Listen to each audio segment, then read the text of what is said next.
Buenos días, maestro y compañeros. El día de hoy vamos a hablar de un tema llamado avellanado cónico. Este tema va a estar dividido por varios subtemas que vamos a ver a lo largo de la exposición. Para ello me van a estar acompañando mis compañeros Camarillo Mena Estefanía, López Abundis Brandon, José Luis Núñez Díaz, Javier Ábalos Duarte y su servidor Maldonado Muñoz, Néstor Alejandro. Estos temas, los cuales vamos a ver a lo largo de la exposición, van a ser la estructura, cómo se caracteriza esta herramienta, cuál es su función y cuál es su empleo. Entonces, para ello, cada uno de mis compañeros les va a explicar estos subtemas y espero que les guste esta exposición.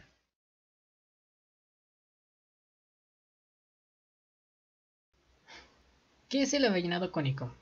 El avellanado cónico, como vemos en la ilustración, podemos ver que el avellanado cónico consta de un vástago y una cabeza cilíndrica más ancha. En la cabeza se trabajan varios cortes en forma de cuña, las cuales se encuentran en la punta del avellanador. Estos forman juntos el ángulo de la punta. Este ángulo de la punta debe corresponder a la forma cónica de la cabeza del tornillo o remache que ya va a tomar más tarde el avellanado. Normalmente el ángulo que forma la punta del avellanado cónico es de 60 grados, 75 grados, 90 grados y 120 grados. Normalmente estos avellanados, su función es para poder hacer, digamos, agujeros de manera más fácil y práctica. Tiene que ser en un ángulo exacto para que pueda hacer el trabajo más sencillo. Normalmente estos avellanados se utilizan para reemplazar, digamos de esta manera, a las brocas, ya que al igual que estas son del mismo material. Sin embargo, este avellanado con pocas revoluciones es más fácil de hacer el agujero que utilizando una broca, ya que este avellanado no te salta, y mientras que el taladro puede saltarte, incluso salpicarte, pues rebaba.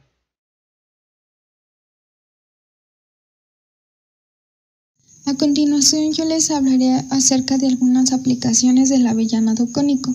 Por ejemplo, se puede usar para el alojamiento de tornillos de cabeza avellanada. También se pueden utilizar para el desbardado de taladros, el ensanchar taladros y tornillos, además de arreglar boquillas de proyectiles huecos. También puede ser utilizado el avellanado cónico para quitar la rebaba de una perforación taladrada.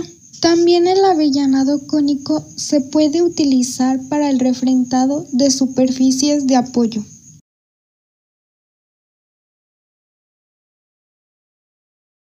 En primer lugar, una vez que ya esté hecho el agujero con la broca y ya hayamos seleccionado nuestro tornillo remache, tenemos que seleccionar nuestro avellanador más adecuado según este tornillo que escogimos para que quede de una buena manera. Y sobre todo debemos revisar que la herramienta tenga el mismo ángulo que el del tornillo del remache para que quede fijo conforme a la pieza que estamos usando. En primer lugar, debemos de sujetar muy bien la pieza, ya sea en el tornillo de banco o en unas mordazas, esto para mantenerlo de la manera más fija posible y podamos trabajarlo bien. Después, ya que hayamos seleccionado nuestro avellanador, debemos prepararlo colocándolo en nuestro avellanador manual o en un taladro si es que estamos trabajando con él. Si estamos con máquina, lo más conveniente es girar a bajas revoluciones, y si lo estamos haciendo manualmente, ir a una velocidad normal, esto para evitar pasarnos de la pieza o, en un caso más grave, romperla. Después de que ya hayamos hecho el avellanado, hay que verificar que el avellanado haya quedado de la mejor manera con el tornillo. Esto usualmente se hace con un vernier, revisando tanto el agujero como el del tornillo, o si es de una manera más simple, colocando el tornillo directamente en el agujero, y ya tendremos listo nuestro avellanado. Puntos a tomar en cuenta. Como ya se mencionó, tenemos que verificar que la pieza esté bien fija, ya que debemos hacer el avellanado lo más recto posible, o también existen algunos avellanadores con una guía para que cuando lo metas en el agujero lo vaya recto y no se mueva. Debemos verificar que el ángulo sea el mismo que el del tornillo, Para determinar la profundidad se puede hacer con cálculos o a base de pruebas, que es lo que se hace normalmente en los talleres sencillos. El avance del avellanado debe ser simple y debemos verificar que quede bien el tornillo con el avellanado.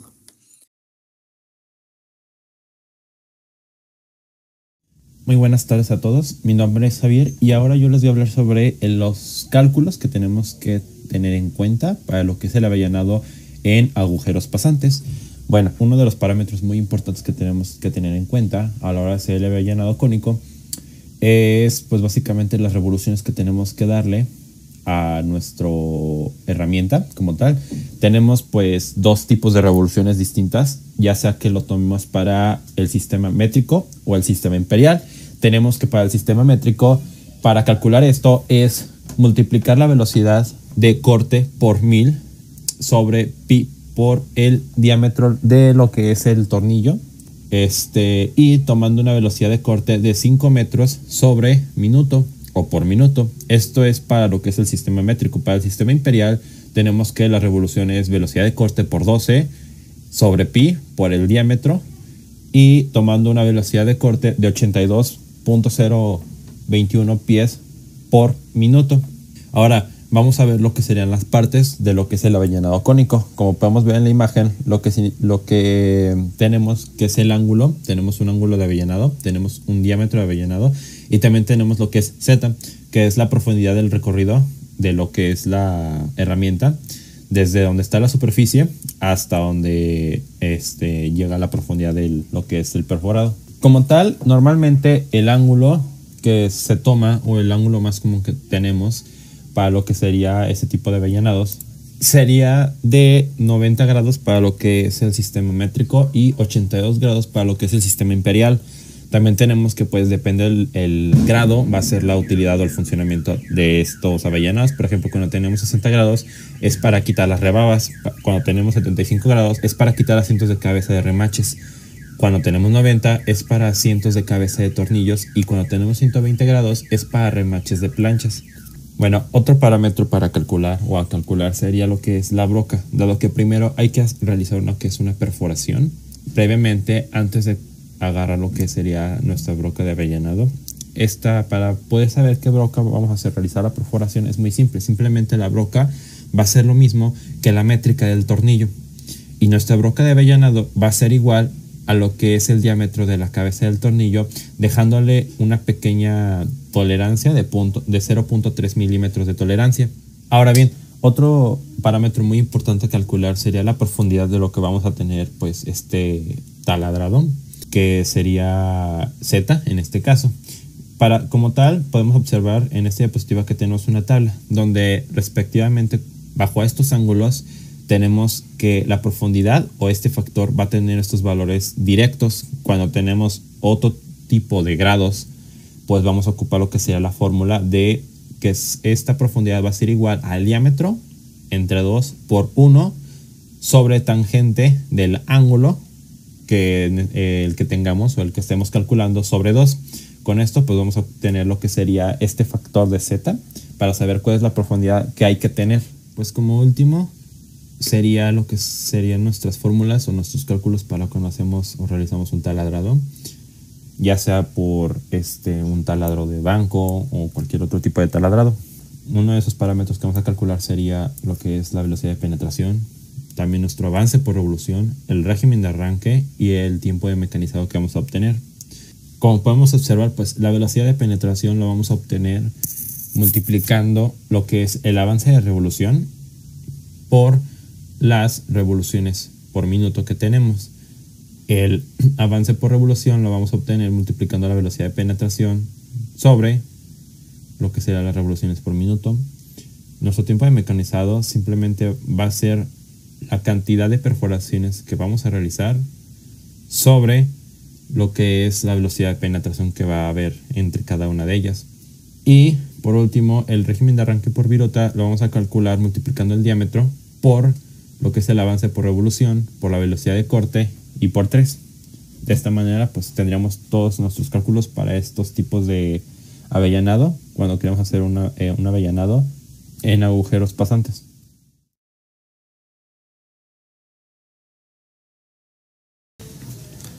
Bueno, ahora voy a hablar sobre los cálculos de los avellanados no pasantes. Primero hay que entender esta imagen.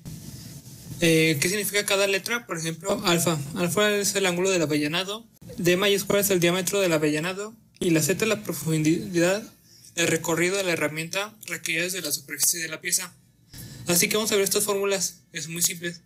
¿Qué sería? La profundidad de recorrido es igual al diámetro sobre 2 por 1 sobre tangente de alfa sobre 2, ya que alfa es un ángulo, es el ángulo del avellanado, o si no, el 1 sobre tangente lo podemos también representar como Z es igual a diámetro sobre 2 por cotangente de alfa sobre 2. Después en la siguiente diapositiva vamos a ver sobre los cálculos del avellanado no pasante, pero ahora vamos a ver otras nuevas fórmulas. Ahora Z menos A, donde es la tolerancia para la herramienta de avellanado truncado.